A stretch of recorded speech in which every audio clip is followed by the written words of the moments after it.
يلا بينا النهاردة هنعمل أكل رجيم.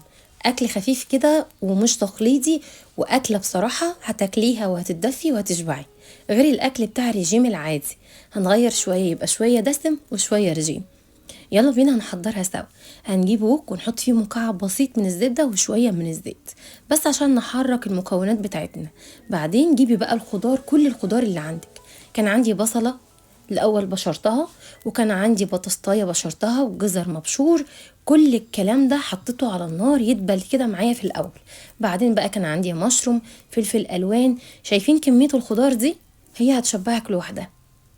هتقلبي فيهم لغاية ما كله يدبل. انزلي بقى ببهاراتك، ملح وفلفل وكمون. بس كده. هنقلب هنقلب لغاية ما نحس ان كل الخضار دبل معايا. انا جبت هنا 4 حبات من البيض، ممكن تزودي وممكن تقللي. وطبعا حطيت على البيض رشة من الملح ورشة من الفلفل الاسود، ونزلتهم في الوok كده على كل الخضار الحلو بتاعنا. بعد ما البيض بدأ ينشف شوية نزلت عليه بكم قطعة كده موتزاريلا، برضو مش هنحرم نفسنا من حاجة.